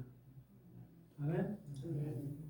그래서 야곱도 마찬가지로 하나님의 말씀과 예수 그리스도의 증거라고 하는 이것이, 여러분 바로 별미는 뭘 얘기해? 별미. 야곱이 가져 들어간 별미는 예수 그리스도가 피를 흘려서 이렇게 죽어서 여러분의 죄를 대속한다고 하는 증거의 말씀이야, 그게. 그러니까 그 별미 안에는 내용이 두 마리의 염소를 만든 거잖아요, 별미가. 그 별미는 바로 예수님의 증거를 얘기하는 거예요, 증거를. 떡은 뭐야? 떡을 같이 보낸 거는 하나님의 말씀인 거야. 하나님의 말씀과 예수 그리스도의 증거를 가지고 올라간 거예요, 바로 야곱이 이삭 앞에. 이해되세요? 네. 이 두 가지를 가지고 들어가야만 뭐가 되는 거야? 영적 장자로 축복을 받을 수가 있는 거예요. 영적 장자로. 요것이 준비가 되지 않은 사람은 영적 장자 꿈도 못 꿔. 꿈도 꿀 수가 없어요. 그러니까 그냥 여러분들 뭐 하나님의 사람들이 그냥 하나님 나라의 영광의 나라에 정말로 주님의 보좌에, 우리가 참 계시록 20장에 있는 것처럼 보좌들이 있는데 거기 보좌들에 앉은 자들이 있다 그러잖아. 심판하는 권세를 받았다 그러잖아. 그래 안 그래요? 심판하는 권세를 받은 자들이 있어. 심판하는 권세는 하나님이나 예수님밖에 누가 있겠어. 근데 이 땅에서 올라오는 하나님의 증인들이 심판하는 권세까지 받았더라니까. 예수님의 형제들에게 히브리서 2장에 얘기하는 나의 형제들, 거룩하게 하는 자들과 거룩하게 함을 입은 자들이 나의 형제라 칭함을 부끄러워하지 아니한다 그랬잖아. 형제라고 부르는 자들에게 바로 심판하는 권세, 예수님의 권세를 형제들에게 다 나눠주더라니까. 나눠줘. 이 나눠줄 그 자리에 여러분이 있어야 되는 거예요. 형제들의 자리에. 형제라 칭하기를 부끄러워하지 않는데, 그러려면 여러분들이 장자가 돼야 돼. 예수님은 큰아들 큰 장자야. 아셨어요? 그리고 여기서 쭉 그 밑에 쭉 아들들이 쭉 하나님의 기업을 유산으로 받을 아들들이 쭉 그 아래 붙어 있는 거야. 그들이 바로 마지막 시대 하나님의 사명을 감당할 증인들인 거야. 증인들. 그래서 그렇게 별미와 떡을 같이 이삭에게 가지고 나가서 바로 야곱은 합격점을 받아서 결과는 이삭으로부터 영적 장자의 축복을 받는 거예요. 근데 거기서 영적 장자의 축복을 받을 때도 여러분 그냥 받지. 네가 에서냐? 묻잖아. 에서냐? 얼마나 야곱 입장에서 겁나겠어. 애굽이 에서가 아닌데 거기서 내가 에서입니다 이렇게 대답하잖아. 여러분들 같으면 그렇게 대답하겠어요? 그러면 에서냐라고 묻는 이삭의 질문이 무슨 뜻이야? 야곱에게 너가 에서냐라고 하는 묻는 질문을 육적으로 지금 물어봤잖아. 네. 이삭은 지금 육적으로 야곱에게 너가 에서냐? 질문. 에서가 진짜 장자니까. 그러니까 물어본 건데 여러분들 같으면 영적으로 어떻게 대답해요? 여러분들을 영적으로 대답한다면 그 대답에 어떻게 대답을 하겠냐고. 예수 그리스도입니다. 하나님이 지금 질문하는 거예요. 여러분에게 장자가 될 여러분에게 질문하는 거야. 거기에 여러분에게 장자는 누구야? 가장 큰 장자가 예수님. 그래서 여러분한테 질문하는 거야. 네가 예수냐? 질문하는 거야. 네. 예수냐? 그러는데 여러분이 지금 야곱은 뭐라고 그러는 거야? 예, 예수입니다. 그렇게 대답하고 있는 거야. 예수입니다. 그렇게 돼. 얼마나 건방진 소리야. 겁나는 소리고. 그렇잖아요. 이 잘못하면 저주받아서 영원한 멸망 가운데 처할 밖에 없는 그 상황이잖아. 요게 지금 야곱이 처한 환경이야. 그렇지만은 여러분들 속에 예수님의 복음으로 예수님이 들어가서 여러분들 씨를 뿌려서 여러분들 속에 자랐잖아. 여러분들 속에서 예수의 복음이 자랐잖아. 성장했잖아. 여러분을 전부 다 예수라고 하는 예수 그리스도의 말씀이 복음이 여러분을 지금 점령했잖아. 그렇기 때문에 여러분 자신도 뭐가 되냐면 예수인 거예요. 예수. 작은 예수가 되는 거예요. 그래서 그걸 형제라고 부르는 거예요. 아멘. 그랬을 때 여러분한테 에서냐고 그랬을 때 에서입니다라고 대답하듯이 여러분은 예수냐고 물어보면은 예수입니다. 예수입니다. 예수입니다라고 대답을 해야 돼, 안 해야 돼? 해야 돼요. 그 배짱이 있어야 되는 거야. 그 담대함이. 아멘. 근데 예수 그리스도로 완전히 바뀐 사람은 예수입니다라고 대답을 한데 내가 반쯤 된 것 같고 반은 안 된 것 같고 이렇게 미적이면은 내가 대답이 확실히 나와 안 나와? 안 나와요. 안 나오지. 이렇게 해야 되나? 겁나지. 그러니까 그 다음에 또 그래. 네가 진짜 에서냐? 그러거든. 질문을 3번 해, 3번. 진짜 에서냐? 그렇게 질문하잖아. 그러니까 야곱이 뭐라 그래? 이삭이. 어? 겉모양은 털이 있어서 만져보니까 털이 있어서 에서 같은데 목소리는 야곱이로다 그러잖아. 그럼 진짜가 이 겉모양이 털이야. 털은 위장도 할 수 있잖아. 근데 속의 목소리는 위장해 못해? 못해요. 속에서 나오는 거는 못하지요. 그러니까 하나님은 이삭은 이미 야곱이라는 거 알고 있어? 못 알고 있어? 알고 있잖아. 알고 있는 거죠. 네가 야곱인데 지금 장자권을 받기 위해서 이 자리에 왔구나라는 거 알고 있잖아. 여러분도 동일한 거죠. 그 상황을 정확히 이해해야 된다니까.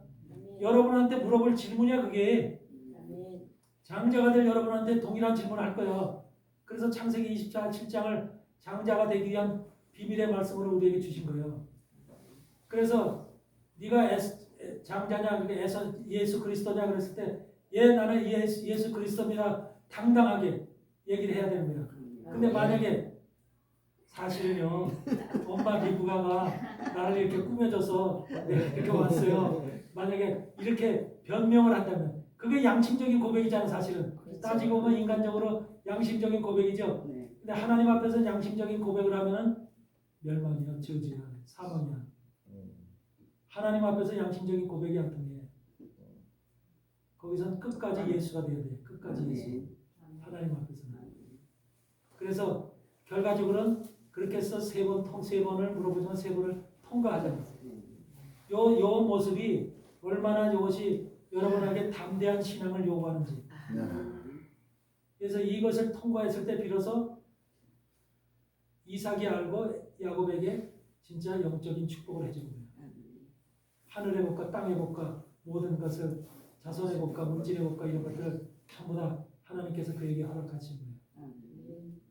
그래서 창세기 27장의 말씀은 바로 증인이 되어야 될, 증인이라고 하는 하나님의 아들들, 예수 그리스도의 형제들, 주님의 신부들이 되어야 될 자들이 반드시 갖고 있어야 될 영적인 자기의 무기인 거죠. 무기. 별미와 떡을 가지고 들어가야 된다. 그 별미라는 것은 바로 예수 그리스도의 죽으심을 통해서 2마리의 염소의 속죄함을 통해서 속죄 모습을 통해서 우리에게 주어지는 하늘의 죄와 땅의 죄와 모든 것이 속죄되어지는 이것을 우리에게 가르치고 있는 것이라는 거예요. 아멘. 그 말씀을 정확히 깨달으면 여러분들의 죄에 대한 죄의식이 있어 없어? 없어요. 그래서 진리를 깨달으면 진리가 너희를 자유케 하리라고 하는 것이, 진리를 깨닫지 못하면 항상 죄 지면은 또 죄, 아유 나는 또 죄 졌어요, 용서해 주세요. 계속 죄라고 하는 것에 얽매여 사는 거예요. 사단은 우리 속에서 너 죄 졌잖아, 너 윤리적인 죄 졌잖아, 도덕적인 죄 졌잖아, 너 뭐 부모한테도 이랬잖아, 죄 졌잖아. 그 죄를 가지고 끝까지 우리를 물고 늘어지는 것이 사단이야. 근데 복음이, 말씀이 우리 속에 깨달아져서 완전히 하나님의 레위기 16장의 대속죄의 규례처럼 완전히 하늘의 죄와 땅의 죄가 완전히 대속되어졌다는 그 사실을 우리가 말씀으로 깨달으면은 더 이상 죄에 묶일 이유가 하나도 없습니다. 아멘. 시브리서 9장에는 뭐라 그래? 더 이상 죄에 대해서 속죄할 것이 없다. 죄에 대해서 제사 드릴 것이 없다 그러잖아. 제사 드릴 것이. 죄를 대해서 제사 드릴 것이 없대요. 주님은 이렇게, 하나님이신 주님은 이렇게 완전 무결하게 100% 완성을 해놓고 이 땅에 있는 하나님의 형상으로 지음받은 사람들에게, 인생들에게 완벽한 그 제사함의 그 능력을 베푸시고 가신 거예요. 근데 잘못된 사단들이, 잘못된 신학과 교리들을 통해서 인간에게 끝까지 물고 늘어지는 것이 뭐냐면 죄가 해결이 안 되면, 죄의 문제가 우리 속에서 해결이 안 되면 주님의 자손이 될 수가 없어요. 주님의 사람들이 될 수가 없어요. 왜? 주님의 이 땅에 오신 근본이 뭐냐면 죄를 대속하기 위해서 오신 거예요. 죄를. 불법을 사시기 위해서 오신 거예요. 근데 그것을 갖다가 우리가 끝까지 지금도 교회에 오면은 계속해서 죄 회개하는 기도를 계속 시키잖아요. 그러므로 인해서 죄를 졌을 때는 회개해야 되고. 이 모습이 얼마나 지금 우리가 잘못된 신앙의 모습인지 알아야 돼요. 사단들이 가르치는 신학 체계가 그런 거예요. 우리는 잘못된 인생을 살 수가 있어요. 육신으로 지은 죄를 우리가 여러분들 나가서 여기서 말씀 듣고 나가서도 죄 얼마든지 지을 수 있어요. 육신의 죄를 지을 수도 있고요. 마음으로도 지을 수 있어요. 그렇지만 이미 여러분의 믿음과 신앙 속에 예수 그리스도가 확실히 여러분 속에, 예수님은 나의 죄를 100% 씻었어라고 하는 그 레위기 16장의 사건이 여러분 속에 완전히 들어와 있으면, 완전히 내 믿음으로 완전히 들어와서 내게 자리 잡고 있으면 더 이상 죄로 인해서 고난받고 힘들어하고 괴로워할 필요가 없는 거예요. 그게 믿음이에요. 완전히 하나님이 하신 일을, 주님께서 행하신 일을 100% 믿고 신뢰하는 거예요. 근데 그것이 신뢰가 안 될 때, 주님이 정말로 죄를 씻었을까? 내 죄를 씻었을까? 내가 정말로 오늘도 죄 짓고 내일도 죄 짓고 매일 죄 짓는 사람인데 이 죄를 주님이 씻었을까? 이런 불안감에, 이런 것을 계속해서 심어주는 것이 사단 마귀이기 때문에, 이런 심리가 계속해서 우리 속에서 작용하고 있기 때문에, 이렇기 때문에 신앙이 계속 죄의 굴레 속에서, 죄에 목매어서 끌려다니는 거예요. 이것이 바로 진리가 깨달아지지 않으면 그런 삶을, 그런 신앙을 할 수밖에 없는 거예요. 이해되시죠? 그래서 바로 그런, 지금 발람을 통해서도 그런 예언을 한 것입니다. 23절에 보면, 민수기 23장 23절에 보면은 야곱을 해할 사술이 없고 이스라엘을 해할 복술이 없도다. 여러분, 성경에서 이 발람의 예언을 통해서도 왜 야곱 따로 이스라엘 따로 얘기할까? 그렇죠? 야곱을 해야 할 사술이 없고 이스라엘을 해야 할 복술이 없대요. 이렇게 따로따로 얘기하죠. 이것이 바로 이스라엘은 이방인들을 위해서 얘기하는 거예요. 이방인, 이긴 자, 승리자, 이방인 이들을 위해서 얘기하는 거예요. 야곱은 육적인 지금 이스라엘, 저 중동 땅에 있는 이스라엘을, 야곱의 12지파의 자손들, 그 자손들 속에서 남은 자들을 위해서 하는 소리고, 여기 이방인 이스라엘은 교회 속에서 이긴 자들, 이 사람들이 이스라엘인 거예요. 하나님으로부터 이스라엘의 칭함을 받을 수 있는 자들, 이들을 해할 수 있는 복술이 없다는 거죠. 해야 할 사술이 없다. 거짓된 속삭임이 없다는 거예요. 거짓된 속삭임. 거짓을 할 수 없다는 거죠. 이게 정말로 하나님의 말씀으로 깨달음을 받는 사람은 어떤 말을 해도 그 말씀이 그들에게 안 맥힌다는 소리죠. 거짓의 사술, 거짓된 것으로다가 그 어떤 방법으로 그를 속여도 그에게는 통하지 않는다는 거예요. 여기서 해야 할 복술이라고 하는 것은 구약에서 복술이라고 하는 것은 이것은 이제 거짓된 뭐 점쟁이들이라든지 이런 사람들 점 보는 사람들을 통해서 하는 복술을 얘기를 하지만 신약에서 복술은 그 복술이 아니에요. 이 구약에서의 복술은 무당이라든지 점쟁이들을 통해서 예언하는 것. 그래서 성경 예레미야는 뭐라 그래? 이 에스겔서나 예레미야는 이 복술을 하는 사람들, 점쟁이들, 무당들을 전부 다 죽이라고 그랬죠. 꿈꾸는 자까지 죽이라고 그랬죠. 이런 걸 절대로 믿어서는 안 돼요. 구약 시대는 그렇게 복술을 해석했지만 신약 시대 복술은 뭐예요? 지금 시대 복술. 지금 시대는 복술로 지금 세상이 지금 한마디로 전부 다 속고 있는 거예요. 복술로. 지금 시대는. 네, 지금 복술은 전부 다 파마케이아라고 해서 약물을 얘기하는 약물. 약물로다가 전부 다 속이는 거예요. 사람의 약물로다가 이 뇌를 비정상적으로 만들고 약물을 통해서 하나님의 생각을 온전히 갖지 못하게 만들고 여러분들이 하나님의 형상으로 지음받은 이 뇌의 기능을 마비시키고 온전한 기능을 갖지 못하게 하는 것이 복술의 모습인 거예요. 그래서 여러분들은 세상에 이 의학을 통해서 또 약학을 통해서 만들어진 제약 이런 것이 오늘날은 전부 다 백신 주사서부터 전부 다 이런 것이 복술인 거죠. 복술. 그래서 이런 것에 우리가 수긍하고 이런 것을 따라가면은 안 되는 거예요. 그래서 복술이라는 것은 복술 그 마체가 헬라어로는 파마케이아죠. 파마케이아라는 것은 바로 약물로 약을 조제한다 그런 말이에요. 약물 조제. 약물 조제를 통해서 여러분들 속에 백신을 투여함으로 인해서 백신이 여러분 속에서 무슨 역할을 한다고 했죠? 백신을 투여하는 근본적인 목적이 뭐예요?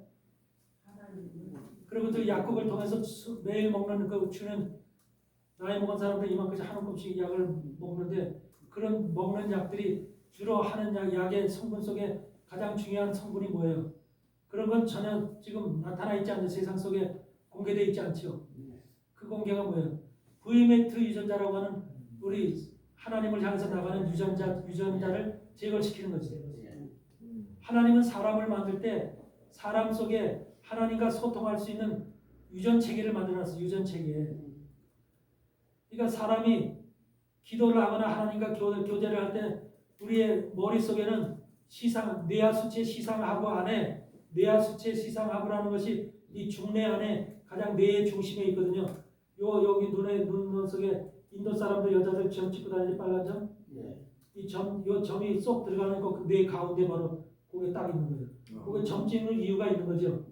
힌두교를 믿는 여자들이 인도 사람들이 요가를 하는 사람들이 요걸 중심으로 지금 뭐 정신 집중을 하고 하거든요. 요걸 하는 것이 바로 요 안에 들어가면 V메트 유전자 뇌하수체 시상하부라고 하는 기관 안에 그 안에 V메트 유전자라는 유전자 체계가 있어요. 그 유전자 체계는 뭐냐면 하나님이 우리 속에 그걸 만들어 놓으시면서 하나님과 교제하고 하나님의 말씀을 사모하고 하나님과 함께하는 사람들은 그 유전자의 기능이 세지고 유전자 숫자가 많아져요. 왕성해져요.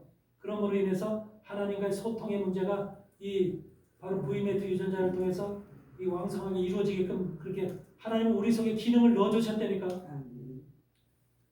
근데 약물을 통해서 백신 주사를 통해서 그런 V메트 유전자의 숫자를 줄이는 거예요.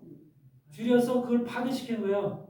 하나님과 소통할 수 있는 기능 자체를 우리 안에서 내분비 호르몬계 체계를 통해서 이것을 한마디로 죽임으로 인해서 하나님을 만나고 하나님과 소통하고 하나님과 기도하고 싶어 하는 마음조차가 사라지게 만드는 거예요. 이게 바로 현재 약물의 모습. 오늘날 약물들이 거의 다 그 작용을 하기 위해서 수많은 약물들을 병원에서 의사들을 통해서 처방하고 그 약물들을 주입시키는 거예요. 그게 핵심이 백신이야. V메트 유전자. V메트 유전자가 그런 역할을 한다는 걸 가리키는 데가 있어 없어요? 그러니까 그만큼 세상이 지금 약물로 복술로 다 전부 다 속고 있는 것이거든. 그러니까 우리가 살아가는 이 시대가 전부 다 이와 같이 우리의 영들이 우리가 하나님과 하나님의 형상으로 하나님은 하나님의 형상으로 만들었다는데 하나님의 형상이 뭐냐? 하나님과 소통할 수 있는 기관의 기능을 우리 안에 넣어주셨다는 거야. 기능을. 자식이 엄마 아빠를 보면 우리 엄마 아빠라고 하는 것을 알 수 있는 기능을 넣어주셨다는 거야. 애기가 남이 와서 내가 엄마다 아빠다 그러면 그거 받아들여 안 받아들여? 울지요. 소리 지르면서 울지요. 근데 자기 엄마 아빠 보면 어때요? 울음 끝이죠.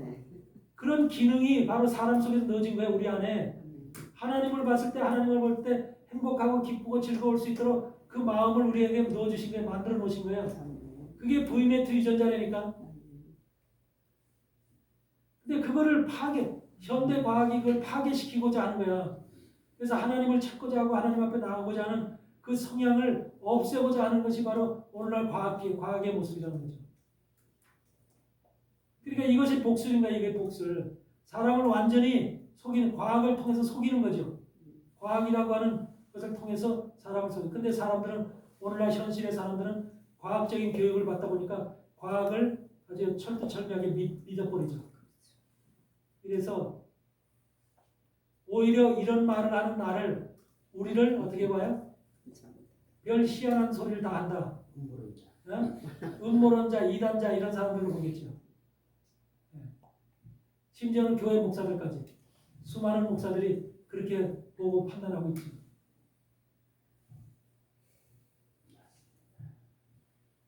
요새는 유전학자도 VMAT 유전자에 대한 그 유전자, 성경과 유전자라는 책자를 쓴 사람이 있더라고요. 거기 보면은 그 안에도 VMAT 유전자가 나와.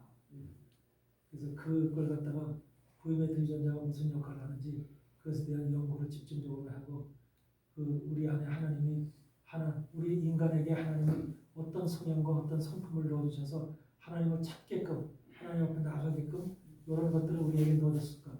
이걸 과학적으로 한번 분석해보자. 유전학적으로 분석해보자.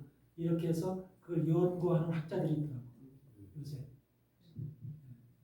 근데 그것이 이제 눈에 보이지 않는 실체들이 아니니까 현상적으로 드러나지 않지만 지금 현재는 VMAT 유전자라는 것이 바로 여러분들도 얘기했다시피 그 관타나모 수용소 이슬람 아주 핵심주의자, 극단주의자들 있잖아. 폭탄 짊어지고 가서 싸워서 죽는 사람들, 폭탄 터져서 자기 몸을 터져서 그 파괴시키는 자들, 이런 자들 극단주의자들을 통해서 연구한 결과거든요. 그들을 통해서 바로 이같이 VMAT 유전자를 죽이는 약물을 갖다 넣어주니까 극단주의성이 없어지는 거예요. 이 알라를 향해서 내가 목숨을 바쳐야 되겠다는 그 생각이 처음에는 충만해서 그렇게 나가던 사람들이 그것이 이제 점점 사라지니까 그 알라에 대한 그 신앙심이 사라지는 거죠. 이런 모습이 과학적인 실험을 통해서 이미 다 확증이 되어져 있는 모습이거든. 근데 이런 것을 파헤치려고 하는 목사들도 없고 그렇게 해서 가르치려고 하는 성도들을 가르쳐서 이 백신을 맞지 말라고 가르쳐 줘야 되는데 먼저 가서 그냥 팔레 밀고 나 맞춰주셔야 하고 있으니까 얼마나 지금 답답한 세상이라는 거죠. 이게 지금 우리가 살아가고 있는 이 시대의 모습이에요. 불행한 자들이에요. 그러니까 우리가 마지막 시대는 사람에게 유혹당하지 말라고 마태복음 24장에 말씀하신 것처럼 사람이 미혹시키는 것이고 사람에게 미혹당해서는 안 되는 것입니다. 미혹 주체가 사람이에요. 사람의 입을 통해서. 그래서 그 사람을 통해서 미혹당하는 것을 철저히 여러분들은 여러분의 영을 바로 세워서 하나님 말씀과 예수 그리스도의 증거로 가득 차 있으면 여러분이 내가 예수 그리스도가 되어져 있으면 어떤 것도 여러분을 침투할 수가 없어요. 어떤 사슬도 어떤 복술도 여러분에게 통하지 않아. 하나님께서 지혜를 주시기 때문에 그 지혜가 여러분들에게 영적인 분별력을 주고 세상을 살아갈 때도 세상을 살아가는 이 온전한 그 분별력을 주시기 때문에 여러분들이 세상에서 이긴 자로 승리한 자로 살아갈 수 있는 것입니다. 아멘. 아멘. 잠시 쉬었다 하겠습니다.